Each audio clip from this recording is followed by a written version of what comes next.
decide to go blonde? Well, And do you have more fun as one? I'm doing a role. So pretty much everything I do in life is because of some part that I'm playing. And this one's, the hair is gone this way because I'm playing a role that requires me to look like this. Even different than this, but I try to prop it up for this show. And that's the reason. But I was blonde for a few moments there, and I liked it a lot. It was yellow hair, actually. Yeah. It was really, and I enjoyed the look, and I think after this thing, I'm going to try it. Everybody's doing that, right? Yeah, of course. It's a New York thing. Tell me a little bit about Insomnia and your role as Detective Will Dormia. He's a very good detective. Apparently, kind of a very special guy, and he's looked on in his field with great respect, and he's a bit of an honorable type who is involved in a kind of underhanded activity in L.A. And he's asked to go and investigate a murder in Alaska with his partner because he really is getting out of harm's way in L.A. for a while. The heat is on, and he's going there to sort of get away. And it's what happens to him in the course of that investigation in Alaska. What is his relationship with Ellie Burr, Hilary Swank's character? She seems to be his, she has the kind of purity and naivete and innocence and passion that he has, but it's been sort of distorted over the years. It's been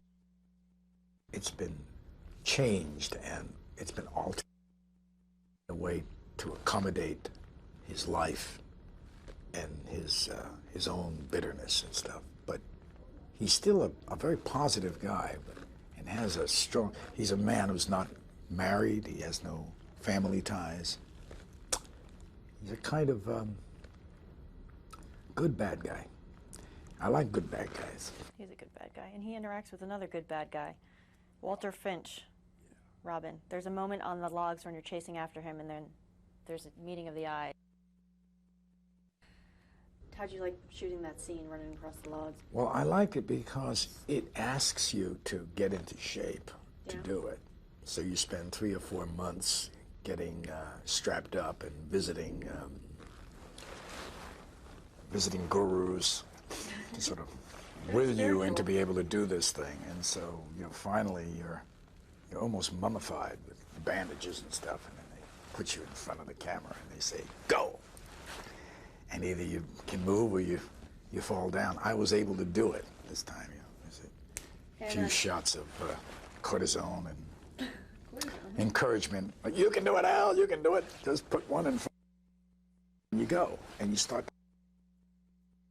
that great line in Trading Places that Eddie Murphy does when the cops pick him up out of the wheelchair. He goes, or Dr. Strangelove. What is the significance of light to your character in this film? So, in a way, and he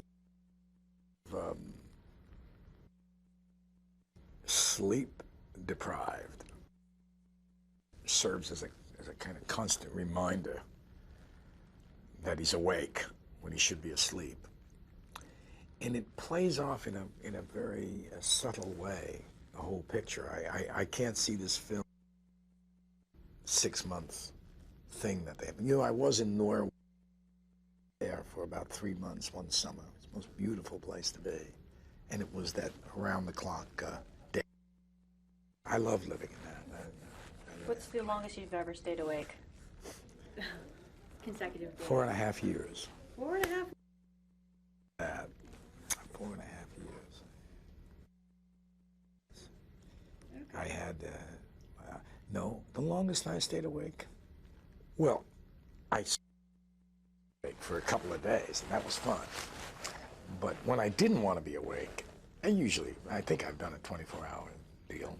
Yeah. All in all. I like to be gentle with myself, so The 2 days, Even 48 back, hours. Even back in the day. Well, no, not back in the day. No, no. No, now. Scarface days. Oh, no, then I was, yeah, Scarface days. I tell you, I was, after bouncing around playing character, I was pretty tired at night. I can imagine.